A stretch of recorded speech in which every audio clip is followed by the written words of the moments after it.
لوگ سمجھتے ہیں کہ عمران خان کا سوشل میڈیا بہت کامیاب ہے، لیکن حقیقت یہ ہے کہ سوشل میڈیا ہی عمران خان کے تابوت میں آخری کیل ثابت ہوگا، کیونکہ وہ نہ سچ بولنے کی اہمیت سے واقف ہیں، نہ کم بولنے کی افادیت کو سمجھتے ہیں، اور نہ ہی یہ جانتے ہیں کہ زیادہ بولنا نقصان دہ ہوتا ہے۔ ان خیالات کا اظہار سینئر سیاسی تجزیہ کار ڈاکٹر خالد جاوید جان نے اپنے ایک کالم میں کیا۔ وہ لکھتے ہیں کہ یہ کتنی عجیب بات ہے کہ کسی کو جرم یا چوری ثابت ہونے سے پہلے ہی اسے مسلسل چور اور ڈاکو قرار دیا جائے۔ عمران خان اور اس کے سوشل میڈیا کے ٹائیکر آج بھی اسی روش پر قائم ہیں۔ اسی نفرت آمیز اور خود پرستی کے رویے نے پہلے عمران خان کو سیاستدانوں کی برادری سے دور کیا اور پھر اپنے محسنوں اور قریبی دوستوں سے، کیونکہ ان کے نام نہاد ایمانداری اور عقل کل ہونے کے جنون نے انہیں ہر محاذ پر تنہا کر دیا۔ لیکن تھوتا چنا باجے گھنا کے مصداق ان کی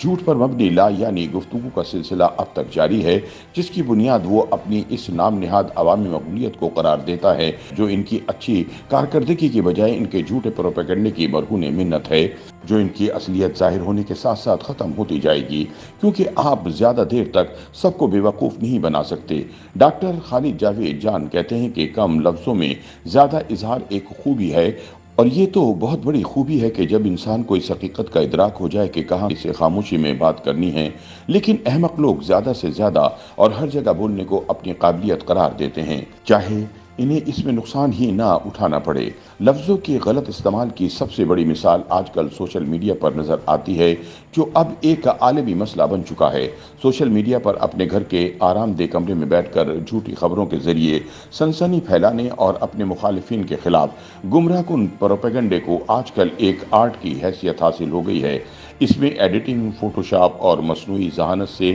بنائے ہوئے جعلی مواد کے ذریعے خصوصاً اپنی سیاسی مخالفین کی کردار کشی ایک عام رواج بن چکا ہے، جس کی وجہ سے معاشرے میں نفرت، خوف اور بے یقینی تیزی سے بڑھ رہی ہے۔ پاکستان میں اس کا آغاز پی ٹی آئی قیادت نے کیا اور سوشل میڈیا کو گندگی کا ڈھیر بنانے کا ریکارڈ قائم کر دیا۔ عمران خان کو اقتدار میں لانے کے لیے پہلے عمران پروجیکٹ کے کرتا دھرتا اسٹیبلشمنٹ کے کارندوں نے سوشل میڈیا پر جھوٹے پروپیگنڈے کے ذریعے اسے مسیحا اور مسٹر کلین اور اس کے سیاسی مخالفین کو چور اور ڈاکو ثابت کرنے کی کوشش کی، اور اس شخص کی سالوں تک اتنی تشہیر کی کہ نئی نسل کے نزدیک عمران خان کے علاوہ باقی سب چور اور غدار قرار پائے، حتیٰ کہ عمران خان کو خود بھی یقین ہونے لگا کہ ان کی تمام تر سیاسی حماقتوں اور نااہلیوں کے باوجود وہ ایک کامل انسان ہیں اور باقی سارے چور اچکے ہیں۔ اس پر مزید یہ کہ پروجیکٹ عمران خان کے سہولت کاروں میں شامل سابق چیف جسٹس ثاقب نثار نے اسے صادق اور امین قرار دے کر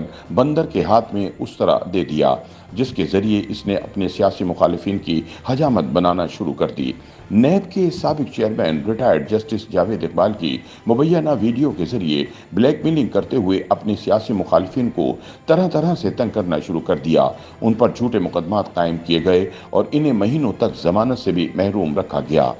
ڈاکٹر خالد جاوید جان کے مطابق سوشل میڈیا پر عمران خان کے جھوٹے امیج نے پہلے سے متکبر، نااہل اور آمرانہ مزاج کے حامل غیر سیاسی شخص کو مزید اکھڑ، متکبر اور زبان دراز بنا دیا۔ ان کی خود اعتمادی یا خود پرستی کا یہ عالم ہو گیا کہ وہ اپوزیشن کے دیگر منتخب نمائندوں سے ہاتھ ملانے تک کا روادار نہ رہا۔ یہ دنیا کی تاریخ کا شاید پہلا سیاستدان ہے جس نے کبھی بھی سیاستدانوں کا رویہ نہیں اپنایا اور نہ ہی خود کو سیاستدانوں کی برادری میں شامل کیا۔ اس نے انتہائی اہم قومی امور پر بھی سیاستدانوں کے ساتھ بیٹھنے کی بجائے آرمی چیف کو آرڈر کیا کہ وہ ان سے بات چیت کریں، کیونکہ بقول ان کے ان چوروں اور ڈاکوؤں سے ہاتھ ملانا ان کی توہین کے برابر تھا۔ یہ الگ بات ہے کہ اب وہ ہر کسی سے بات کرنے کے لیے تیار ہیں، لیکن ان کے نفرت انگیز رویے کی وجہ سے کوئی بھی انہیں منہ لگانے کے لیے تیار نہیں۔